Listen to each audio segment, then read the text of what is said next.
Hello ಸ್ನೇಹಿತರೆ, good morning. Welcome back to my channel. ಇವತ್ತಿನ ದಿನ ಶುಕ್ರವಾರ. Two special things. ಒಂದು, ನಾವು ಇವತ್ತು ಟ್ರಾವೆಲ್ ಮಾಡ್ತಾ ಇದ್ದೀವಿ ಹಬ್ಬಕ್ಕೆ ಅಂತ ಹೇಳಿ. ಎರಡನೇದು ಗೌರಿ ಹಬ್ಬ. ಸೊ ಗೌರಿ ಹಬ್ಬದ ಬಗ್ಗೆ ನಾನು ನಿಮ್ಮ ಜೊತೆ ಮಾತಾಡ್ತೀನಿ ಆಮೇಲೆ. ಸೊ ಬೆಳಗ್ಗಿನ ರುಟೀನ್ ಶುರುವಾಗಿ ಸುಮಾರು ಹೊತ್ತಾಗಿದೆ. ಇವತ್ತು ಸ್ಕೂಲ್ ರಜಾ ಇತ್ತು ಸಾನುಗೆ. ಬೆಳಿಗ್ಗೆ ಆದ್ರೂ ಬೇಗನೆ ಎದ್ದಿದ್ದೆ. ಬೇಗ ಕೆಲಸ ಮುಗಿಸ್ಕೊಳ್ಳೋಣ, ಇವತ್ತು ಟ್ರಾವೆಲ್ ಡೇ ಅಲ್ವಾ. ಎಷ್ಟೇ ಬೇಗ ಹೊರಡ್ಬೇಕು ಅಂದ್ರೂ ಅದು ಸ್ವಲ್ಪ ಲೇಟೇ ಆಗಿಬಿಡುತ್ತೆ. ಅದಕ್ಕೆ ಬೇಗ ಮುಗಿಸ್ಕೊಳ್ಳೋಣ ಅಂತ ಮನೆ ಕೆಲಸಗಳೆಲ್ಲ ಮುಗಿದಿದೆ. ಈಗ ದೇವ್ರ ಪೂಜೆಗೆ ರೆಡಿ ಮಾಡ್ಕೊಳ್ತಾ ಇದ್ದೀನಿ. ಯೂಶಲಿ ನಾನು ಗುರುವಾರ ಸಂಜೆನೇ ದೇವ್ರ ಪಾತ್ರೆ ಎಲ್ಲ ಬೆಳಗ್ಗೆ ಇಟ್ಟಿರ್ತೀನಿ. ಆದರೆ ನೆನ್ನೆ ವ್ಲಾಗ್ ನಿಮ್ಮ ಜೊತೆ ಶೇರ್ ಮಾಡಿದ್ದೆ. ಸೊ ಹೇಗಿತ್ತು ಅಂತ ನೋಡಿದ್ದೀರಾ. ನೆನ್ನೆ ಮಾಡೋದಕ್ಕೆ ಆಗಿರಲಿಲ್ಲ. ಸೊ ಇವತ್ತು ಎಲ್ಲ ಬೆಳಗ್ಗೆ ಪೂಜೆ ಮಾಡ್ಕೊಳ್ಳೋದು ಒಂದು ಸ್ವಲ್ಪ ಎಕ್ಸ್ಟ್ರಾ ಟೈಮ್ ಹಿಡಿಸ್ತು. ಹಲೋ ಸ್ನೇಹಿತರೆ, ಗುಡ್ ಮಾರ್ನಿಂಗ್. ಗೌರಿ ಹಬ್ಬದ ಶುಭಾಶಯಗಳು. ಪೂಜೆಗೆಲ್ಲ ರೆಡಿ ಮಾಡಿದ್ದೀನಿ. ಈಗ ಹೋಗ್ಬಿಟ್ಟು ಪೂಜೆ ಮಾಡಬೇಕು. ತಿಂಡಿ ಸಾನುದಾಯಿತು. ಆ್ಯಕ್ಚುಲಿ ಸ್ವಲ್ಪ ಲೇಟ್ ಆಯಿತು ಅಂತ ಹೇಳ್ಬಿಟ್ಟು ಅವಳಿಗೆ ತಿಂಡಿ ಕೊಟ್ಬಿಟ್ಟೆ. ಇವಾಗ ನಾನು ಹೋಗ್ಬಿಟ್ಟು ಪೂಜೆ ಮಾಡ್ತಾ ಇದ್ದೀನಿ. ಆ್ಯಂಡ್ ಇವತ್ತು ಶುಕ್ರವಾರ ಕೂಡ. ಸೊ ಶುಕ್ರವಾರದ್ದು ಪೂಜೆ ಹಾಗೆ ಗೌರಿ ಹಬ್ಬ. ನಮ್ಮ ಮನೇಲಿ ಹಾಗೆ ನೋಡಿದ್ರೆ ಇವತ್ತು ಸ್ವರ್ಣ ಗೌರಿ ಹಬ್ಬ ಆಚರಿಸೋದಿಲ್ಲ, ಗಜಗೌರಿ ಹಬ್ಬ ಆಚರಿಸೋದು. ಗಜಗೌರಿ ಹಬ್ಬ ಗಣೇಶ ಹಬ್ಬ ಆದಮೇಲೆ ನಾವು ಆಚರಿಸೋದು. ಸೊ ಇವತ್ತು ಜಸ್ಟ್ ಪೂಜೆ ಅಷ್ಟೇ. ಬೇಗ ಆದರೆ ದೇವಸ್ಥಾನಕ್ಕೆ ಹೋಗಿ ಬರೋಣ ಅಂದ್ಕೊಂಡಿದ್ದೆ. ಇವತ್ತು ಲೇಟ್ ಆಗಿಬಿಡುತ್ತೆ. ಇದಾದ್ಮೇಲೆ ಕೂಡ ತುಂಬ ಕೆಲಸಗಳಿದೆ. ಅದನ್ನೆಲ್ಲ ಮಾಡಿಕೊಂಡು ಇವತ್ತು ನಾವು ಊರಿಗೆ ಹೊರಡಬೇಕು. ಸೊ ಊರಿಗೆ ಹೋಗ್ತಾ ಇದ್ದೀವಿ. ಗಣೇಶ ಹಬ್ಬ ನಾವು ಯಾವಾಗಲೂ ಅಲ್ಲೇ ಮಾಡೋದು. ಇಲ್ಲಿ ನಾವು ಗಣೇಶ ಏನು ಕೂರಿಸೋದಿಲ್ಲ, ಯಾಕಂದರೆ ಅಲ್ಲಿ ಕೂರಿಸ್ತೀವಲ್ಲ. ಆ್ಯಂಡ್ ಒಂದು ಸಾರಿ ಕೂರಿಸಿದ್ರೆ ಕಂಟಿನ್ಯೂಸ್ ಆಗಿ ಅದನ್ನು ಕೂರಿಸ್ತಾನೆ ಇರಬೇಕು. ನಾವು ಒಂದು ವರ್ಷ ಇಡೋದು, ಒಂದು ವರ್ಷ ಇಡದೇ ಇರೋದು, ಆ ಥರ ಮಾಡಿದ್ರೆ ಅದು ಒಳ್ಳೇದಲ್ಲ ಅಂತ ಹೇಳ್ಬಿಟ್ಟು. ಸೊ ಬನ್ನಿ, ಈಗ ವ್ಲಾಗ್ ಸ್ಟಾರ್ಟ್ ಮಾಡ್ತಾ ಇದ್ದೀನಿ. ನಮ್ಮ ದಿನ ಹೇಗಿರುತ್ತೆ ನೋಡೋಣ. ಏನು ಮಾಡ್ತಾ ಇದ್ದಾಳೆ ಸಾನು, ಇದ್ರ ಬಗ್ಗೆ ನಾನು ಮೊದಲೇ ಹೇಳಿದ್ದೆ. ಏನೋ ಮಾಡೋಕ್ಕೆ ಹೋಗ್ಬಿಟ್ಟು ಏನೋ ಮಾಡ್ದಂಗೆ ಆಯಿತು ಅಂಥೇಳಿ ಆ ಸ್ಮಾಲ್ ಥಿಂಗ್ಸನ್ನು ಎತ್ತು ಅಂದಿದ್ದಕ್ಕೆ ಸಾನು ಈಗ ಬಿಗ್ ಥಿಂಗ್ಸ್ ಮಾಡ್ತಾ ಇದ್ದಾಳೆ. ಆಲ್ಮೋಸ್ಟ್ ಎಲ್ಲನೂ ಪ್ಲ್ಯಾನ್ ಮಾಡಿ ಆಗಿದೆ. ದಪ್ಪ ಬಾಕ್ಸಸ್ ತೊಗೊಂಡು ಒಳಗಡೆ ಹಾಲ್, ಕಿಚನ್, ರೂಮ್, ಬಾತ್ರೂಮ್, ಬೆಡ್ರೂಮ್ ಎಲ್ಲನೂ ಮಾಡಿದಾಳೆ ನೋಡಿ. ಸೊ ನಂದು ಪೂಜೆ ಆಯ್ತಲ್ಲ, ಈಗ ಸ್ವಲ್ಪ ಗೋಲ್ಡ್ ನಾನು ಕೂಡ ಹಾಕ್ಕೊಳ್ಬೇಕಿತ್ತು, ಸಾನುಗೂ ಕೂಡ ಹಾಕಬೇಕಿತ್ತು. ಸಾನುಗೆ ನಾನು ಡೈಲಿ ವೇರ್ಗೆ ಗೋಲ್ಡ್ ಹಾಕೋದಿಲ್ಲ. ಅವ್ರ ಸ್ಕೂಲಲ್ಲಿ ಗೋಲ್ಡ್ ಹಾಕಬೇಡಿ ಅಂತಾರೆ. ಅದು ಕೂಡ ಒಂಥರ ಒಳ್ಳೆಯದೇ ಅಲ್ವಾ. ಸುಮ್ಮನೆ ಏನಾದರೂ ಎಲ್ಲಾದರೂ ಬಿತ್ತು ಆಟಾಡಬೇಕಾದ್ರೆ ಯಾಕೆ ರಿಸ್ಕ್. ಇವಾಗೇನು ಚಿನ್ನದ ಬೆಲೆ ಕಡಿಮೆ ಇದೆಯಾ, ಬೇಡಪ್ಪ ಅದರ ಕತೆ ಅಂತ ಹೇಳಿಬಿಟ್ಟು ನಾನು ಬೆಳ್ಳಿದು ಹಾಕ್ತೀನಿ. ಬೆಳ್ಳಿದು ತಿರುಪು ಕೂಡ ಚೆನ್ನಾಗಿ ಗಟ್ಟಿಯಾಗಿ ಕೂತಿರುತ್ತೆ compared to gold sometimes loose ಆಗಿಬಿಡುತ್ತೆ. ಆದರೆ ಬೆಳ್ಳಿದು ಲೂಸ್ ಆಗೋದೇ ಇಲ್ಲ. ಹಾಗಾಗಿ ನಾನು ಡೈಲಿ ಅವಳಿಗೆ ಬೆಳ್ಳಿದನ್ನೇ ಹಾಕ್ತೀನಿ. ಈಗ ಹಬ್ಬ ಅಲ್ವಾ, ಸರಿ ಚೇಂಜ್ ಮಾಡೋಣ. ಊರಿಂದ ಬಂದ ಮೇಲೆ ಬೇಕಿದ್ರೆ ಸ್ಕೂಲ್ಗೆ ಹೋಗೋ ಟೈಮಲ್ಲಿ ಮತ್ತೆ ತೆಗಿಯೋಣ ಅಂತ ಹೇಳಿಬಿಟ್ಟು ಅವಳಿಗೆ ಗೋಲ್ಡ್ ಇಯರಿಂಗ್ ಹಾಕಿದೆ. ಮತ್ತು ಕಾಲ್ ಚೈನ್ ಕೂಡ ಹಾಕೋ ಹಾಗಿಲ್ಲ ಸ್ಕೂಲಲ್ಲಿ. ಅದನ್ನು ಮೊದಲು ರಿಮೂವ್ ಮಾಡಿ ಅಂತ ಹೇಳ್ತಾರೆ. ಸೊ ಹಬ್ಬ ಆಗಿರೋದ್ರಿಂದ ಹಬ್ಬಕ್ಕೆ ಈಗ ಹಾಕ್ತಾ ಇದ್ದೀನಿ. ನಾನು ಕೂಡ ಕಾಲ್ ಚೈನ್ ಹಾಕೋದು ತುಂಬಾ ಕಡಿಮೆ. ಹಾಗಾಗಿ ನಾನು ಹಬ್ಬ ಹರಿದಿನಗಳಲ್ಲಿ ಮಾತ್ರನೇ ಹಾಕೋದು. ಸೊ ಅದನ್ನೆಲ್ಲ ಎತ್ತಿಡು ಅಂದಿದ್ದಕ್ಕೆ ಅವಳಿಗೆ ಗಮ್ ಬೇಕಿತ್ತು. ಗಮ್ ಆ್ಯಕ್ಚುಲಿ ಖಾಲಿ ಆಗಿತ್ತು, ನಾನೇ ಎತ್ತಿಡು ಅಂದೆ. ಅದಕ್ಕೀಗ ಕಾರ್ಡ್ಸಲ್ಲಿ ಆಟ ಆಡ್ತಾ ಇದ್ದಾಳೆ. ಎಷ್ಟು ಚೆನ್ನಾಗಿ ಟವರ್ ಕಟ್ಟಿದ್ದಾಳೆ ಅಲ್ವಾ. ನಾನು ಇಷ್ಟು ದಿನ ಆದರೂ ಇಷ್ಟು ಟವರ್ ಕಟ್ಟೋದಕ್ಕಾಗೇ ಇಲ್ಲ.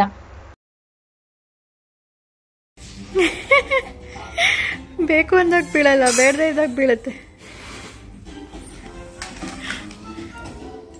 ಈಗ ಒಂದು ಪ್ರಾಡಕ್ಟ್ನ ಕ್ವಿಕ್ ರಿವ್ಯೂ ಕೊಡ್ತೀನಿ ಬನ್ನಿ. ಇದು ಬಂದು ಅಗಾರೋ ಅವರ ಎಲೆಕ್ಟ್ರಿಕ್ ಸ್ಪಿನ್ ಸ್ಕ್ರಬ್ಬರ್ ಅಂತ ಹೇಳಿಬಿಟ್ಟು. ಸೊ ಇದರ ಫಂಕ್ಷನ್ ಏನು, ಇದರಿಂದ ಏನೆಲ್ಲ ಯೂಸ್ ಆಗುತ್ತೆ ಬನ್ನಿ ನೋಡೋಣ. ಮೊದಲಿಗೆ ಇದರಲ್ಲಿ ಒಂದು ವಾರಂಟಿ ಕಾರ್ಡ್ ಇದೆ. 1 year ವಾರಂಟಿ ಇರುತ್ತೆ. ಇದು ಮ್ಯಾನ್ಯಲ್. ಇದು ರಾಡ್ಸು. ಇದನ್ನು ಅಟ್ಯಾಚ್ ಮಾಡೋದು ಹೇಗೆ ತೋರಿಸ್ತೀನಿ. ಇದು big brush, small brush, pointed brush, ಇದು fibre brush, wool brush, imitation wool brush, sponge brush ಮತ್ತು ಕ್ಲಾತ್ ಬ್ರಷ್.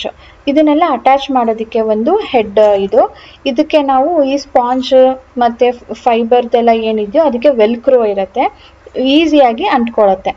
ಇದು ರಾಡ್ಸ್ ಸೆಟ್ಟನ್ನು ಹ್ಯಾಂಗ್ ಮಾಡೋದಕ್ಕೆ ಅಂದ್ಬಿಟ್ಟು ಕೊಟ್ಟಿರೋವಂಥ ಸ್ಟ್ಯಾಂಡು. ಇದನ್ನು ವಾಲ್ಗೆ ಅಂಟಿಸ್ಬೋದು. ಚಾರ್ಜಿಂಗ್ ಕೇಬಲ್, ಇದು ಚಾರ್ಜಬಲ್. ನಾವು ಬ್ಯಾಟ್ರಿ ಚೇಂಜ್ ಮಾಡಬೇಕು ಅಂತ ನೆಸೆಸರಿ ಇಲ್ಲ. ಮೊದಲಿಗೆ ಇದು ಎಷ್ಟು ಬ್ಯಾಟ್ರಿ ಇದೆ ಅಂತ ಲೈಟ್ಸ್ಗಳು ತೋರಿಸುತ್ತೆ. ಇದು ಚಾರ್ಜಿಂಗ್ ಪಾಯಿಂಟ್, ಮೇಲಿರೋದು ಪವರ್ ಬಟನ್. ಇದು ಮೇನ್ ಹೆಡ್. ಇದಕ್ಕೆ ನಾವು ಈ ಅಟ್ಯಾಚ್ಮೆಂಟ್ಸ್ನ ಫಿಕ್ಸ್ ಮಾಡ್ಕೊಳ್ಬೇಕು. ಮೊದಲಿಗೆ ಈ ಸ್ಮಾಲ್ ಬ್ರಷ್ ಯೂಸ್ ಮಾಡೋಣ. ಇಲ್ಲಿ ಜಸ್ಟ್ ಪ್ರೆಸ್ ಮಾಡ್ಬೇಕಷ್ಟೇನೆ. ನೋಡಿ, ಫುಲ್ ಚಾರ್ಜ್ ಮಾಡಿದ್ದೀನಿ. ಈಗ ಫಸ್ಟ್ ಟೈಮ್ ಚಾರ್ಜ್ ಮಾಡಿದ್ದು, ಅದಾದ್ಮೇಲೆ ಫುಲ್ ಲೈಟ್ಸ್ ಆನ್ ಆಗಿದೆ. ಕಡಿಮೆ ಆದರೆ ಒಂದೊಂದೇ ಕಡಿಮೆ ಆಗ್ತಾ ಬರುತ್ತೆ. ಪವರ್ ಬಟನ್ನ ಇನ್ನೊಂದ್ಸಾರಿ ಪ್ರೆಸ್ ಮಾಡಿದಾಗ ಸ್ಪೀಡ್ ಕಡಿಮೆ ಆಗುತ್ತೆ, ಇನ್ನ ಒಂದ್ಸಾರಿ ಪ್ರೆಸ್ ಮಾಡಿದ್ರೆ ಸ್ಟಾಪ್ ಆಗುತ್ತೆ. ಈಗ ಮೊದಲಿಗೆ ಸ್ಮಾಲ್ ಬ್ರಷ್ ಅಲ್ಲಿ ವಾಶ್ ಬೇಸನ್ನ ಕ್ಲೀನ್ ಮಾಡ್ಕೊಳ್ತಾ ಇದ್ದೀನಿ. ಇದಕ್ಕೆ ಲಿಕ್ವಿಡ್ ಹಾಕೊಳ್ತಾ ಇದ್ದೀನಿ.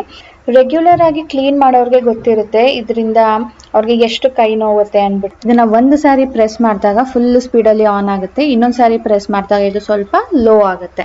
ಈಗ ನಾವು ಅದನ್ನ ಎಲ್ಲಿ ಲಿಕ್ವಿಡ್ ಹಾಕಿದೀವೋ ಜಸ್ಟ್ ಹಿಡ್ಕೊಳ್ಬೇಕು ಅಷ್ಟೇನೆ. ನಾವು ಉಜ್ಜೋ ಹಾಗಿಲ್ಲ, ಕೈನ ಮೂವ್ ಮಾಡೋ ಹಾಗಿಲ್ಲ.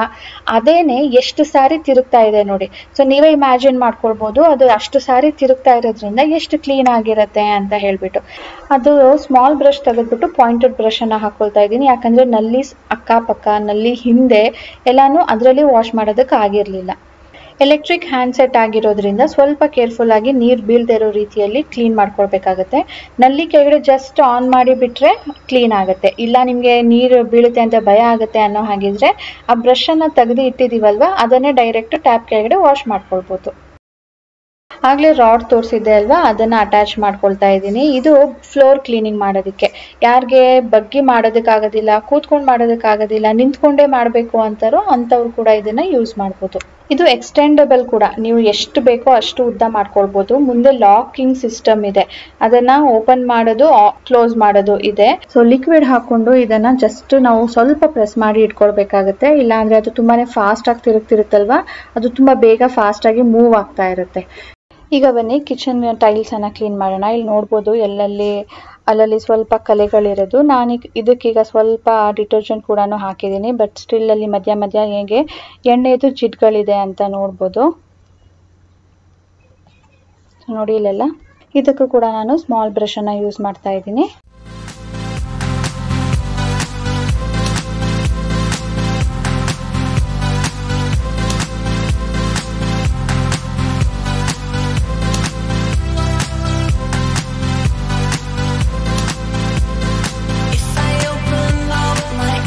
ಸೊ ಆಫ್ಟರ್ ವಾಶ್ ನೋಡ್ಬೋದು ನೀವು ಎಷ್ಟು ಚೆನ್ನಾಗಿ ಎಲ್ಲ ಜಿಡ್ಡೆಲ್ಲ ಹೋಗಿದೆ ಅಂತ ಹೇಳ್ಬಿಟ್ಟು. ಈಗ ಕಿಚನ್ ಕೌಂಟರ್ ಟಾಪ್ ಕ್ಲೀನ್ ಮಾಡೋದಕ್ಕೆ ನಾನು ಈ ಫೈಬರ್ ಬ್ರಷ್ ಅನ್ನ ಯೂಸ್ ಮಾಡ್ತಾ ಇದ್ದೀನಿ. ಕೌಂಟರ್ ಟಾಪ್ ಅನ್ನ ಒದ್ದೆ ಮಾಡ್ಕೊಂಡಿದ್ದೀನಿ, ಸ್ವಲ್ಪ ಡಿಟರ್ಜೆಂಟ್ ಹಾಕಿದ್ದೀನಿ. ಈಗ ಇದನ್ನ ಆನ್ ಮಾಡಿಕೊಂಡು ಜಸ್ಟ್ ಹಿಡ್ಕೊಳ್ಳೋದು. ಬಾತ್ರೂಮ್ಗಳಲ್ಲಿ ಮಿರರ್ ಹಾಕಿದ್ರೆ ನೀರು ಅದಕ್ಕೆ ಎಗರ್ಬಿಟ್ಟು ಅಲ್ಲೇ ಕಲೆ ಆಗಿರುತ್ತಲ್ವಾ, ಸೊ ಅದನ್ನ ಕೂಡ ನಾವು ಇದೇ ಸ್ಪಿನ್ ಸ್ಕ್ರಬ್ಬರ್ ಇಂದ ಕ್ಲೀನ್ ಮಾಡ್ಕೊಳ್ಬಹುದು. ಇದಕ್ಕೆ ನಾನು ಸ್ಪಾಂಜ್ ಬ್ರಷ್ ಅನ್ನ ಯೂಸ್ ಮಾಡ್ತಾ ಇದ್ದೀನಿ.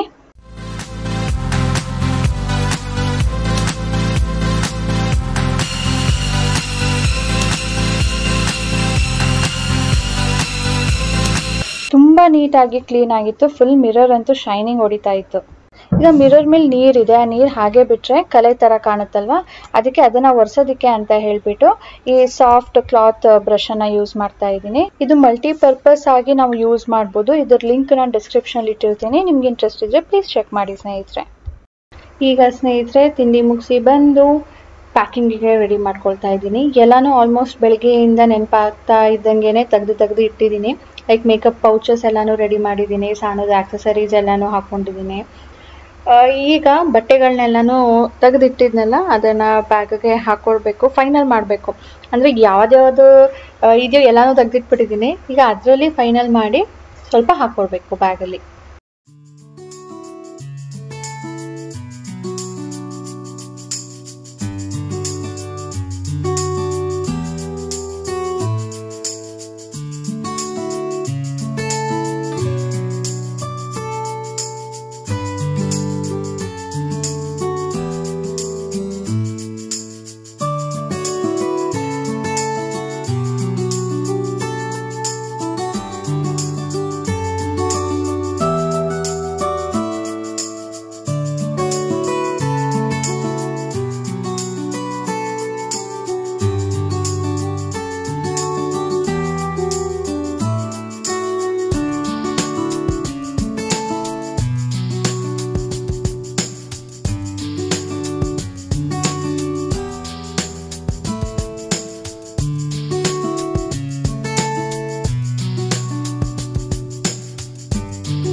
ವಾಷರ್ ಲೋಡ್ ಆಯಿತು.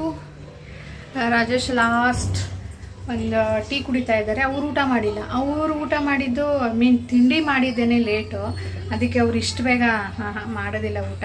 ಅಲ್ಲಿ ಎಲ್ಲಾದರೂ ಹೋಗಬೇಕಾದ್ರೆ ನಿಲ್ಲಿಸ್ಬಿಟ್ಟು ಒಂದು ಸ್ವಲ್ಪ ಹೊತ್ತು ರಿಫ್ರೆಶ್ ಆದಂಗೆ ಆಗುತ್ತೆ, ಆವಾಗ ಊಟ ಮಾಡ್ತಾರೆ. ಸೊ ಓಕೆ, 4 ಗಂಟೆ ಆಯಿತು. ರಾಜೇಶ್ಗೂ ಕೆಲಸ ಇರುತ್ತಲ್ಲ, ಹಾಗಾಗಿ ಸ್ವಲ್ಪ ಲೇಟ್ ಆಯಿತು. ಆ್ಯಂಡ್ ಇವತ್ತೇ ಎಲ್ಲ ಮಾಡ್ಕೊಳ್ಬೇಕು. ಪ್ಯಾಕಿಂಗ್ ಅಂದರೆ ನನಗೂ ಒಂಥರ ಎಕ್ಸ್ಟೆಂಡೆಡ್ ಟೈಮ್ ಜಾಸ್ತಿ ತೊಗೊಂಡಿದ್ದೀನಿ ಅಂತ ಅನಿಸುತ್ತೆ. ನನಗೆಲ್ಲಾದರೂ ಊರಿಗೆಲ್ಲಾದರೂ ಹೋಗಬೇಕು ಅಥವಾ ಎಲ್ಲಾದರೂ ವೆಕೇಷನ್ಗೆ ಹೋಗಬೇಕು ಅಂದ್ರೂ ನನಗೆ ಡಬಲ್ ಕೆಲಸ ಆಗಿಬಿಡುತ್ತೆ. ಏನು ಅಂದರೆ ತರಕಾರಿಗಳು ಏನೂ ಉಳಿದೇ ಇರೋ ರೀತಿಯಲ್ಲಿ ಎಲ್ಲ ಖಾಲಿ ಮಾಡಿರಬೇಕು. ಫ್ರಿಜ್ಜಲ್ಲಿ ಏನು ಪೆರಿಷಬಲ್ ಐಟಮ್ ಇಟ್ಟಿರಬಾರ್ದು, ಅದನ್ನೆಲ್ಲ ನೋಡ್ಕೊಳ್ಬೇಕು. ನಂದು ವಿಡಿಯೋ ರೆಕಾರ್ಡಿಂಗ್ ಜಾಸ್ತಿ ಆಗಿಬಿಡುತ್ತೆ, ದಿನಾನೂ ಮಾಡಬೇಕು, ದಿನಾನೂ ಎಡಿಟಿಂಗ್ ಮಾಡಬೇಕು, ಆ ಥರ ಆಗಿಬಿಡುತ್ತೆ. ಡಬಲ್ ಕೆಲಸ ನನಗೆ ಎಲ್ಲಾದರೂ ಹೋಗಬೇಕು ಅಂದರೆ. ಅದಕ್ಕೆ ನಾನು ವೆಕೇಷನ್ಗೆ ಹೋಗೋದಾಗ ಏನು ಮಾಡ್ತೀನಿ, ಅಲ್ಲಿ ಸ್ವಲ್ಪ ಟೈಮ್ ಸಿಗುತ್ತಲ್ಲ, ಅಲ್ಲೇ ಕೂತ್ಕೊಂಡು ಎಡಿಟಿಂಗ್ ಮಾಡೋಣ ಅಂದ್ಬಿಟ್ಟು ಇಲ್ಲೇನೂ ಎಡಿಟಿಂಗ್ ಮಾಡಿರೋದಿಲ್ಲ. ಅಲ್ಲಿ ಮಾಡೋಣ, ಟ್ರೈನಲ್ಲಿ ಮಾಡೋಣ, ಫ್ಲೈಟಲ್ಲಿ ಮಾಡೋಣ, ಎಲ್ಲ ಆಗುತ್ತೆ ಅಲ್ಲಿ ಮಾಡೋಣ ಅಂತ. ಈಗ ಊರಿಗೆ ಹೋದರೆ ನಂಗೆ ಆ ಥರ ಆಗೋದಿಲ್ಲ. ಅಲ್ಲಿ ಹೇಗಿರುತ್ತೆ ಸಿಚುವೇಶನ್ ಅಂತಲೇ ಹೇಳೋಕ್ಕಾಗಲ್ಲ. ಅದಕ್ಕೆ ಆದಷ್ಟು ನಾನು ಇಲ್ಲೇ ಮಾಡಿರಬೇಕು.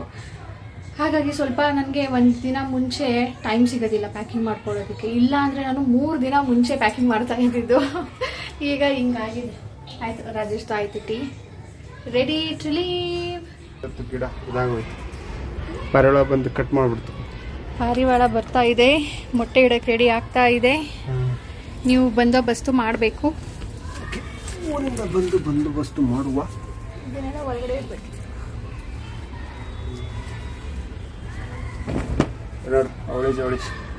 ಅಯ್ಯೋ, ಟ್ರಿಪ್ಲೆಟ್ ನೋಡಿ ಸ್ನೇಹಿತರೆ, ಟ್ರಿಪ್ಲೆಟ್. ಒಂದು ಏನು ಬೀಜ ಹಾಕಿದ ಅವಕಾಡೋದು, ಇಲ್ಲೊಂದು 3 ಬಂದ್ಬಿಟ್ಟಿದೆ. ಅದು ಹೆಂಗಾಗುತ್ತೋ ಗೊತ್ತಿಲ್ಲ ಮರ.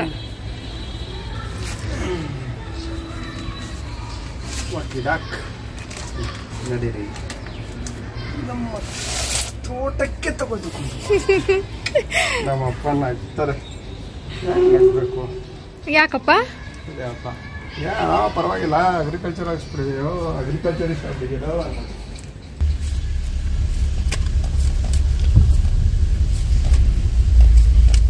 87,408 ಇದೆ ಅಪ್ಪ ಕಿಲೋಮೀಟರ್. ನೋಡು ಎಷ್ಟು ಹೋಗಿ ಬರೋ ಕಡೆ ಎಷ್ಟು ಓಡಿಸ್ತೀವಿ. 87 ಅದ್ಯಾಕೆ ಸರಿಯಾ ಹಾಕಿ ಕೇಳಿ. ಸುಮ್ಮನೆ ಕಾಣಿಸ್ತದೆ.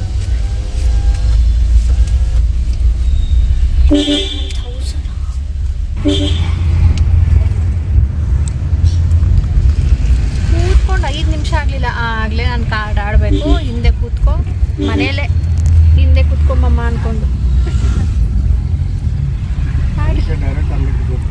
ಹ್ಞೂ, ಇನ್ನೇನು ಸ್ವಲ್ಪ ಹೊತ್ತು ಮಲ್ಕೊಂಡು ಬಿಡ್ತಾಳಲ್ಲ, ಆವಾಗ ಬೇಕಿದ್ರೆ ಮುಂದೆ ಬರ್ತೀನಿ.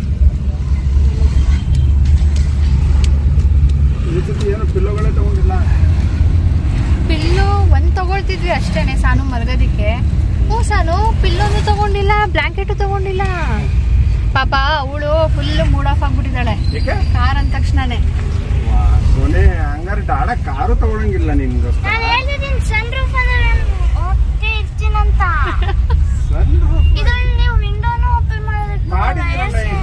ಮಾಡಿದಿರಲ್ಲ ನೋಡು, ಬ್ಯೂಟಿಫುಲ್ ಗಣೇಶ. ಹಿಂಗೆ ನಮ್ಮ ಮನೇಲಿ ಕಾರ್ ತಗೊಳ್ಳೋಣ ಅಂತ ನಾನು ಹೇಳಿದ್ರೆ, ಇವಳು ನನ್ನ ಕಾರ್ ಹೋಗ್ಬೇಕಾದ್ರೆ ಬೇಡ, ಇಲ್ಲಿ ಸಿಟಿಲಿ ತಿರ್ಗೋದಿಕ್ಕೆ ಇವಳಿಗೆ ಕಾರ್ ಬೇಕು, ಸನ್ ರೂಫ್ ಬೇಕು. ಊರಿಗೆ ಹೋಗ್ಬೇಕಾದ್ರೆ ಸನ್ ರೂಫ್ ತೆಗೆದ್ಬಿಟ್ಟು ಹೋಗಕ್ಕೆ ಆಗೋದಿಲ್ಲ, ಗಾಳಿ ಒಳಗಡೆ ಬರುತ್ತೆ. ಗಾಳಿ ಒಳಗೆ ಬಂದರೆ ಸ್ಪೀಡ್ ಕಡಿಮೆ ಆಗುತ್ತಂತೆ. ಇದೇ ರೀಸನ್ಗೋಸ್ಕರ ನಮ್ಮ ಮನೇಲಿ ಇನ್ನ ಕಾರ್ ತಗೊಂಡಿಲ್ಲ ಸ್ನೇಹಿತರೆ. ಒಬ್ಬೊಬ್ರದ್ದು ಒಂದೊಂದು ಥರ.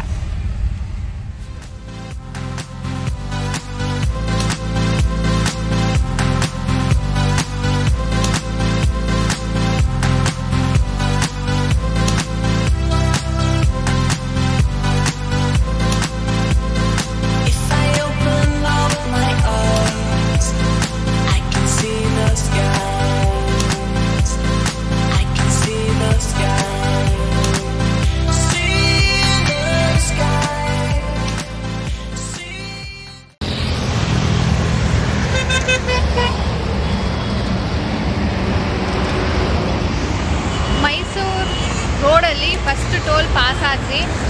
ರಾಜೇಶ್ ಅವ್ರು ಇವಾಗ ಊಟ ಮಾಡ್ತಾ ಇದ್ದಾರೆ. 6 ಗಂಟೆ ಹತ್ತತ್ರ ಆಗಿದೆ. ಇವಾಗ ಹೊಟ್ಟೆ ಹಸ್ದು ಇವಾಗ ತಿಂತಾ ಇದ್ದಾರೆ. ಟ್ರಾಫಿಕ್ ಸಹ ಬೆಂಗಳೂರಲ್ಲೇ ಟ್ರಾಫಿಕ್. ಅಯ್ಯ ಇಲ್ಲೂ ನೋಡಿ, ಇದು ಟೋಲ್ ರೋಡು, ಇದು ಟೋಲ್ ಫ್ರೀ ರೋಡು. ಅಲ್ಲೂ ಏನು ಮೂವ್ ಆಗ್ತಾ ಇದೆ ಗಾಡಿಗಳು. ಆ ಕಡೆನೂ ನಮ್ಮ ಸಾನು ಒಂದು ಅರ್ಧ ಗಂಟೆ ನಿದ್ದೆ ಮಾಡಿ ಎದ್ಲು. ಈಗ ನಾನು ಮುಂದೆ ಬಂದು ಕೂತ್ಕೊಳ್ತೀನಿ. ಅವಳಿಗೆ ಬುಕ್ ಕೊಟ್ಟಿದ್ದೀನಿ ಓದು ಅಂತ.